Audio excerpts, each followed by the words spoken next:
ചതച്ച് ഞാനിങ്ങനൊരു പ്ലേറ്റിലോട്ട് മാറ്റി വെച്ചിട്ടുണ്ട്. നമുക്ക് ഇതിനകത്ത് വെളുത്തുള്ളി ചതയ്ക്കാം.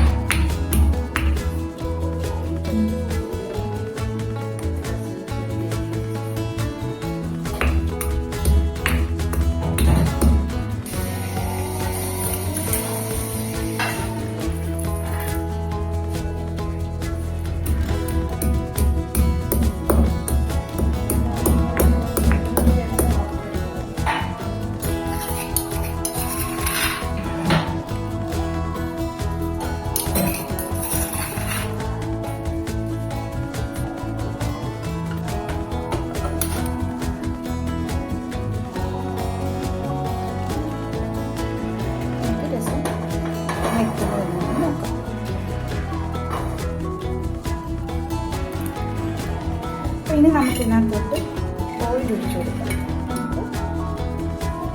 സാധാ വെളിച്ചെണ്ണ. ഇതിലോട്ട് നമുക്ക് കുരുമുളക് ഇട്ട് കൊടുക്കാം. കടുക് ഇട്ട് കൊടുക്കാം.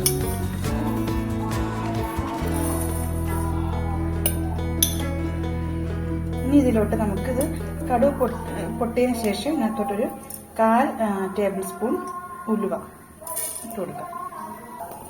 നന്നായിട്ട് മിക്സ് ചെയ്ത് കൊടുക്കുക. ഇനി ഇതിലോട്ട് നമ്മൾ ചതച്ച് വെച്ച നമ്മുടെ എന്താ പറയുക കൊച്ചുള്ളി ഇട്ട് കൊടുക്കുക.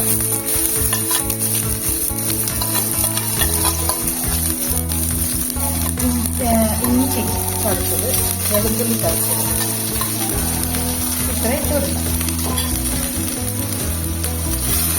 നന്നായിട്ട് മിക്സ് ചെയ്യുക.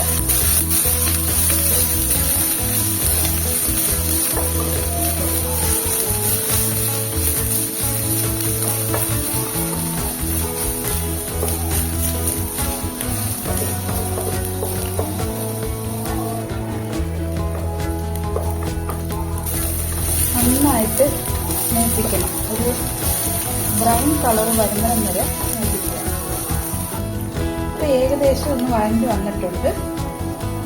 ബ്രൗൺ കളർ ഏകദേശം ഒന്നായി വരുന്നുണ്ട്.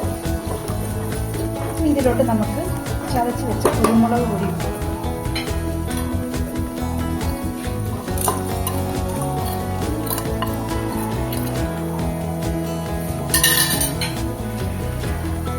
നന്നായിട്ട് മിക്സ് ചെയ്ത് കൊടുക്കണം. മഞ്ഞൾപ്പൊടി 1/4 ടീസ്പൂൺ, മല്ലിപ്പൊടി ഒരു 1/4 ടീസ്പൂൺ,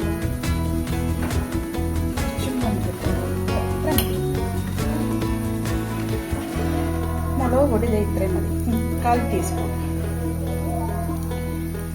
നമുക്ക് നന്നായിട്ട് മിക്സ് ചെയ്ത് കൊടുക്കാം.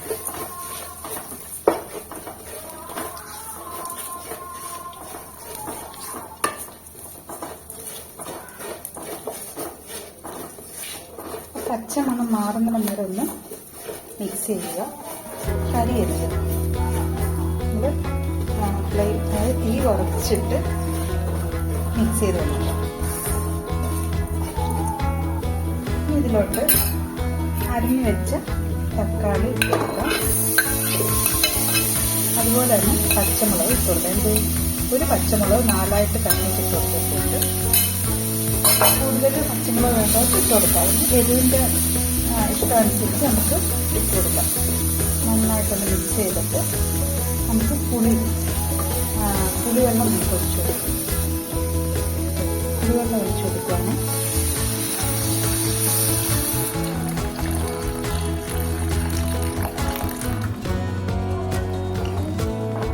നന്നായിട്ട് മിക്സ് ചെയ്ത് കൊടുക്കുക. ഇനി നമുക്ക് ഇതിനകത്തോട്ട് ആവശ്യമുള്ള വെള്ളം ഒഴിച്ചു കൊടുക്കാം. ഇത്രയും മതി. നമുക്ക് ഏകദേശം 1 ഗ്ലാസ് അല്ല 1.5 ഗ്ലാസ് വെള്ളം നമുക്ക് ഒഴിച്ചു കൊടുക്കാം. അപ്പോൾ നമ്മുടെ ഇഷ്ടാനുസരണം നമുക്ക് ഒഴിച്ചു കൊടുക്കാം.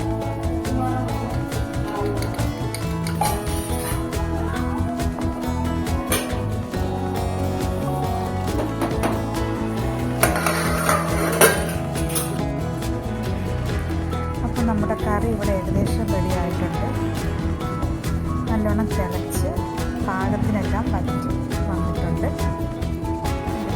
ആ കുരുമുളക് പൊടിയൊക്കെ ഇങ്ങനെ ചവഞ്ഞ് ആ ഒരു കുത്തലോടുകൂടി കിടക്കുമ്പോഴത്തേക്ക് നമുക്ക് നല്ല ടേസ്റ്റ് ആയിരിക്കും. കുരുമുളക് നല്ലോണം പൊടിച്ചത് ഇടുകയാണെങ്കിൽ അത്രയും ടേസ്റ്റ് ആയിരിക്കും. ഇങ്ങനെ ചവച്ച രീതിയിൽ ഇടുന്നത് നല്ല ടേസ്റ്റ് ആയിരിക്കും.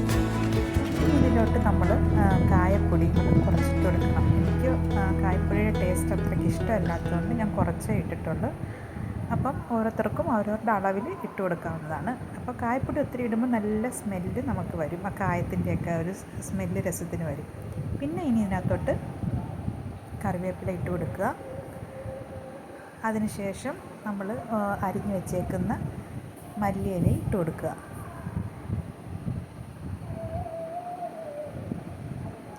അപ്പോൾ ഇത്രയൊക്കെ ഉള്ളൂ. വേണ്ടില്ലേ ആ മല്ലിയിലയും കൂടെ ഇട്ട് അത് ഈ മല്ലിയില ഇട്ട് കഴിഞ്ഞിട്ട് ഒത്തിരി തിളപ്പിക്കരുത്. ജസ്റ്റ് അങ്ങോട്ട് ഇട്ട് കൊടുക്കുക. ഒന്നൊന്ന് മിക്സ് ചെയ്തിട്ട് ഫ്ലെയിം ഓഫ് ചെയ്തിട്ട് മൂടി വെച്ചേക്കുക. അത്രയേ ഉള്ളൂ. പിന്നെ ഒരുപാട് വേവിക്കേണ്ട ആവശ്യമില്ല.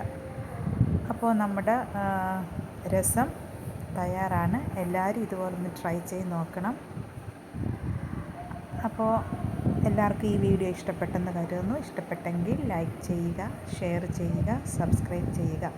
പുതിയൊരു വീഡിയോ ആയിട്ട് വീണ്ടും കാണും വരെയും ബൈ.